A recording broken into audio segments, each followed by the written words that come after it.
शत नमन आपको हमारा देवियों। हमारे त्वरित आह्वान पे आप तीनों पधारी। देवी पार्वती, देवी सरस्वती, देवी लक्ष्मी, हमारा प्रणाम स्वीकार कीजिए।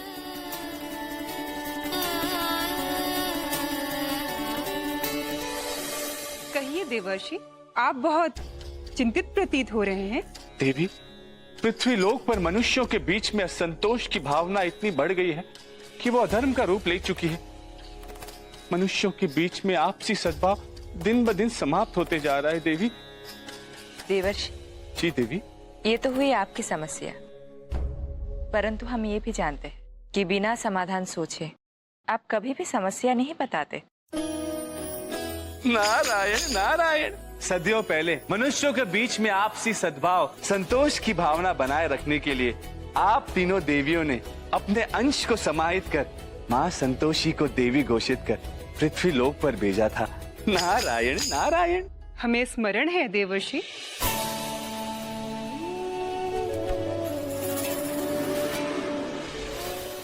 समय आ गया है एक ऐसी देवी के अभ्युदय का जिसमें हमारी शक्तियां निहित हो। हमारी शक्तियों को मिलाने वाली एक ही भावना है, संतोष। सत्य है पार्वती, यदि संतोष ना हो तो मुझसे सारा ज्ञान पाकर भी इंसान दूसरों का बुरा सोचता है।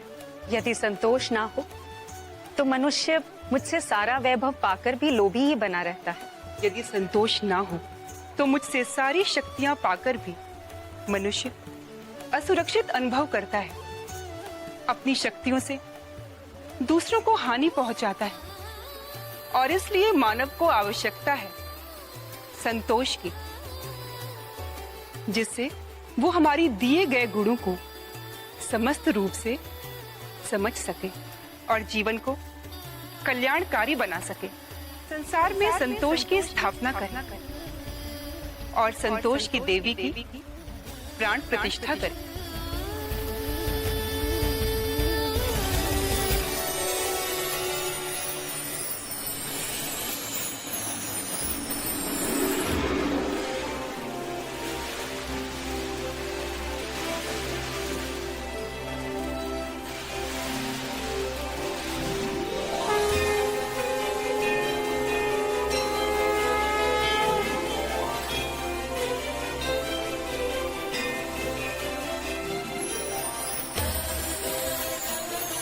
मैं तुम्हें संतोष का ज्ञान देती हूँ, तुमसे संसार को विद्या का संतोष प्राप्त होगा और तुम्हारे उपासक उस विद्या का सदुपयोग करें।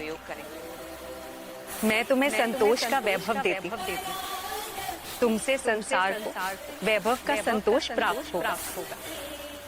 मनुष्य के मन में अधिक पाने की इच्छा और लोभ नहीं रहेगा। और मैं तुम्हें संतोष की शक्ति देती, तुमसे संसार को शक्ति का संतोष प्राप्त हो और मनुष्य अपनी शक्तियां विनाश के कार्यों में ना लगाकर निर्बलों की सहायता में लगाएंगे और संपूर्ण विश्व तुम्हें संतोष की देवी के नाम से पुकारेगा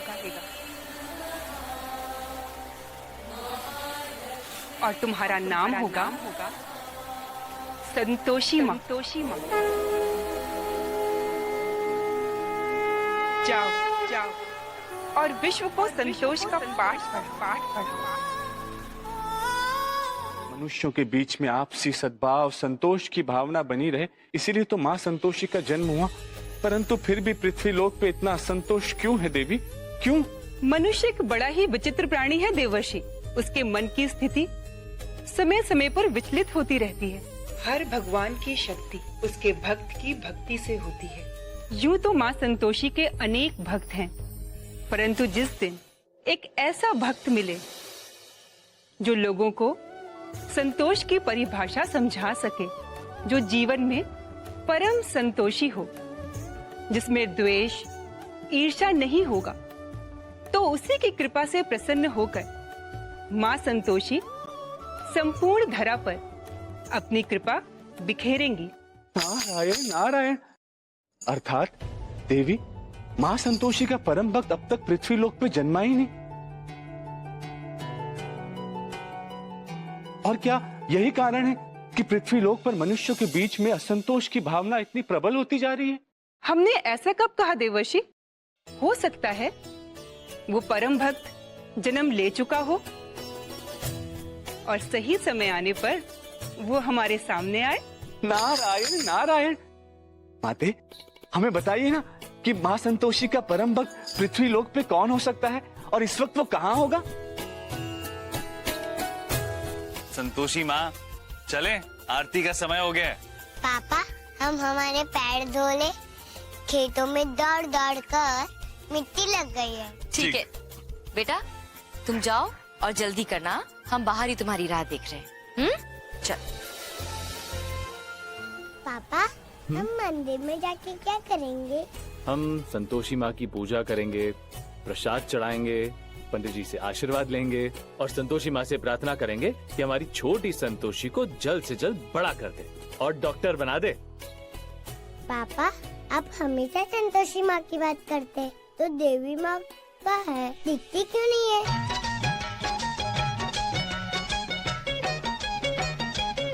बेटा, ये सिर्फ माता का लॉकेट नहीं है, ये संतोषी माँ का आशीर्वाद है। इसलिए कभी भी कोई भी मुसीबत आए तो संतोषी माँ को याद करना, उनकी प्रार्थना करना, तुम्हारी सारी परेशानियाँ दूर कर देंगी। हमारे मन में हमेशा संतोष की भावना रखना। भोजन उतना ही, जितनी की भूख होए, तन ढकने भर का कपड़ा, सर छुपाने भर की छत, ताकत इतनी की अपने से बड़ों का मान कर सके और छोटों की रक्षा, और सहन शक्ति इतनी देना कि हर मुश्किल से लड़ सके।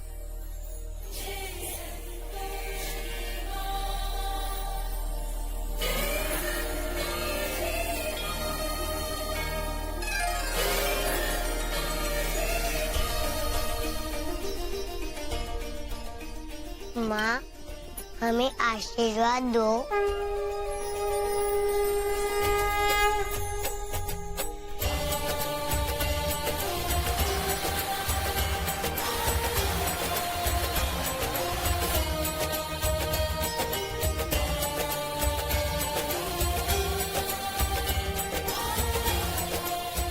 नारायण नारायण। देवी, संतोषी माँ जागृत हुई। नारायण नारायण।